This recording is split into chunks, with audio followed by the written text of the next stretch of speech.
Hey everybody, Rob here. I'm back on the trail. I was here a couple of weeks ago. I did a video on an engagement session I photographed, and actually a headshot that I photographed as well around the same time. Anyways, I'm back here. It's about 3 weeks later. It's third week of October. It's cold. It's freezing. You can't feel it, but it's a little nippy outside. Anyways, I'm photographing this family, and this is actually the scene I'm going to use. Let me show you here. Yeah, kind of like that. There's some colors. Nice trail. So I got a family that I've been photographing for a long time, probably close to 20 years. She's a pharmacist, he's a doctor. And their oldest boy, I think, is about 21, 22 years old. And every year she comes in for a family photo shoot. She orders a ton. And she used to bring the boys in individually for a full photo shoot every year. So that amounted to 4 photo shoots a year. She ordered tons, and her husband used to get mad at her, and she told her husband years ago. I'm just going off trail here. We got some really nice trails in my city. Hold on, let me just flip. It's kind of nice in there. There's a brisk breeze, so I'm trying to get away from the wind. I'm shooting alone. My wife is not with me because she's still on our last day of the ferry day. I came home Saturday night. I made it home around midnight. She took orders all day Sunday, all day today. Today's Monday. Tomorrow morning she'll be heading home. It's a 3.5 hour drive. So anyway, she told me I had to do this one. I usually get her to help me. All right, back to my story. So she comes in every year. She has me take the family photo, sometimes in the studio, but mostly on location. They have a home on the lake. I've photographed them on their lakefront home before, both in the summer and in the middle of winter, right on the ice. Yeah, we get a lot of ice here. Anyways, my point is that what blows me away about this client, I've always said that I would put a statue in her honor. When she first started coming to us years ago, she told everybody. She was in a mother's group. She told everybody, got to come and see us. She was a big fan. She sent a lot of clients our way, so not all clients are created equal, are they? Some are more rabid than others, and she's brought a lot of clients, as well as a handful who are equally as rabid as she is. Big fans of ours, and we really appreciate it. So we've gotten to know this family over the years. It's kind of cool. There's 3 boys, and I've seen them grow up from little toddlers all the way up to young adults, and we've gotten to know them quite well over the years. It's kind of cool. So you'll notice this, I think, in just about any business. If you have a collection of clients who come back to you over and over and over again, some are just, they reach the higher echelons of hyperactivity and they become your best spenders. And you kind of want to treat all clients equal. You want to treat them all by giving your very best. But some, like these, you feel you want to give it a little bit more, although she doesn't put demands on us. They're such low maintenance clients, and she's just so happy with our work.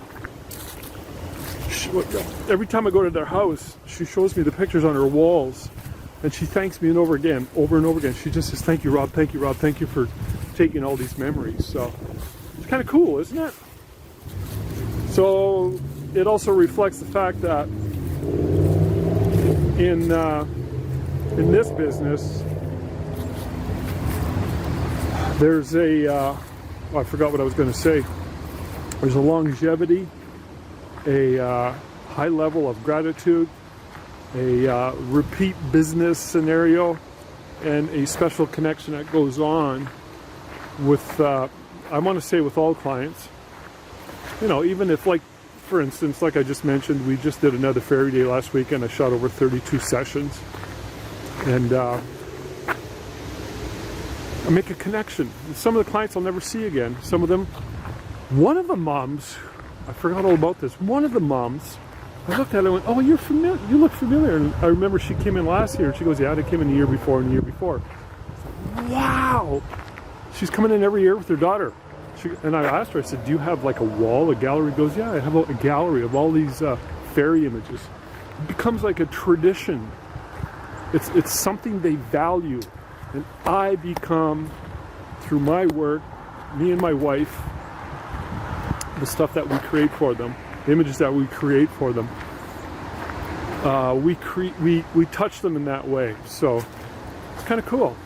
I kind of respect that. Anyways, I have all my camera gear in my little car. I'm going to set up the Godox 600. Again, I'm shooting alone. It's going to be a little bit tricky. If I go in the trail like I am right now, the wind dies right down, which is good because I don't have my wife here or an assistant. Tried to get my daughter, but it was a no-go. So, but right here, it's not too much wind, which is a good thing. And there we go. Nope. So anyways, we're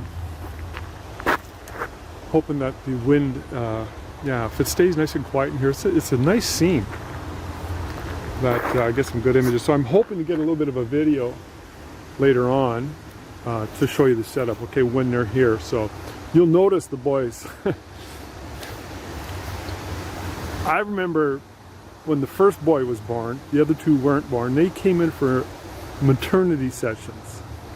Now the oldest boy is, like I said, 21, 22. He's in university. The second oldest is in grade 12. And the other boy, I think he's in grade 9 or 10. And they're massive. You'll see the oldest.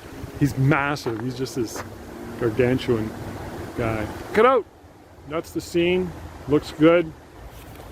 Just around the corner, looks pretty good. I'm looking in here. It's kind of dried swamp. Well, maybe there's something there. It's gray out. There's not a cloud not a blue sky in the sky. It's all cloudy, which I kind of like. Although it's a little bit cold. We'll get through it. Thanks, guys. We'll see you in a bit. All right. Got my camera set up. Godox. Turn it on. There we go. It's sitting on the ground because it's really windy out, so I'm gonna test it. Yep, it's going off. Can you see that?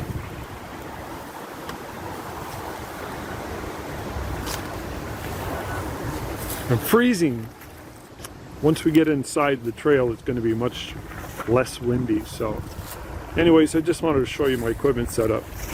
My good old trusted Sony A7R II. My good old trusted Godox. Hello. Godox AD600 or BM600. Which I'm not sure if I mentioned this before, but I did mention it. Maybe to my wife, because I like to plant seeds when it's big engines, or loud mufflers. When you get these, like I was thinking about this, I've used this BM600 so much, or 600 BM, whatever it's called, so much over the years, and it's become such a standard part of my repertoire, and I rely on it, and I love it so much. I thought of buying a second one as a backup in case this one kicks out on me, because it's getting old. But I was having a discussion with my photographer friend when I was at their place this weekend for Fairy Day, and she has two small flashes, and she uses the smaller flashes with the pocket wizards. Yeah, pocket wizards. I almost forgot what they were called. I haven't used them in years. Anyways, the Pocket Wizards, you know, they're wireless transmitters. They fire the flash, old school. The reason I like the Godox, it's also radio. And, you know, it's high-speed sync, which is what I like. Me like it. High-speed sync is a good thing. And it's just so damn reliable. I don't know when I bought this system, maybe 4 years ago or whenever.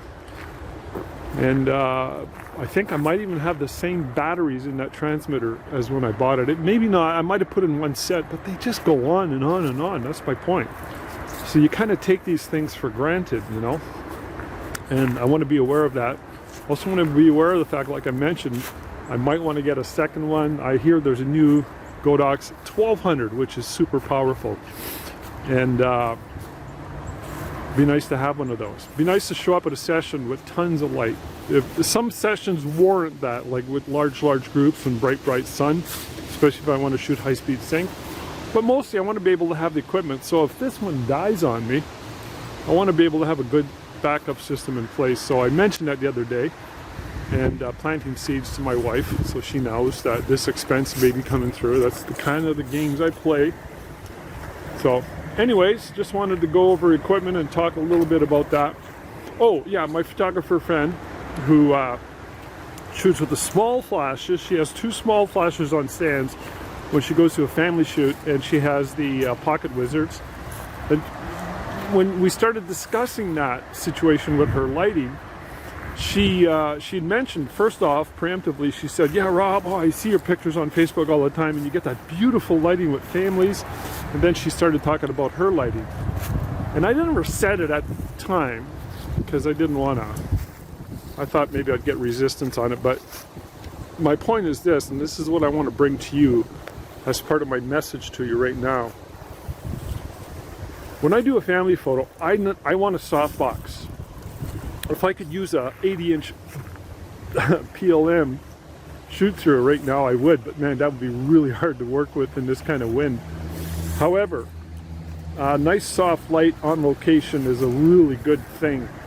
And you know, think of Annie Leibovitz. She does that. She uses big giant 80-inch octodomes, several of them. But she has a team, you know. She has a production team that helps her, and she does amazing work as a result. But I value that look, and that was kind of what I was thinking when she and my photographer friend mentioned that, oh, Rob, you do such nice work with your family photos, that beautiful lighting. And then she talked about her lights not making the connection in her mind. And again, I didn't want to discuss it because I don't want to get into it with any other photographers. But the reason I use that soft light, that softbox on location, because I get it's really important to me. And she also mentioned that she's working alone. She doesn't have an assistant. Well, in my mind, when I'm shooting a family, A, I want to bring a large softbox. It's important to me. B, I'm going to bring an assistant. Most of the time I have an assistant with me. Today I don't because of the situation. But it's fine. It's going to work out just fine. I know it will. But mostly I want to bring an assistant so that I can manage the large light source. Like, I would never use a small light source unless I was forced to and I had absolutely no choice when it comes to family photos. So my point is that there's a certain level of quality I want to achieve, and I'm willing to, you know, bust my chops and go to any extent to make sure I get the right equipment and I get the right circumstances and everything is working together so that I can have all these resources in place so that I can create the best results. It's all about creating the best results for my clients, but for my own satisfaction as well. Okay, I hope that makes sense. You didn't wear Master John's. You're too young. Well, how old are you now? 63. I'm 61. Oh! Wow. I thought you were 50. No. No. That's what I'm saying. Don't talk about there needs to be a finish line. All right.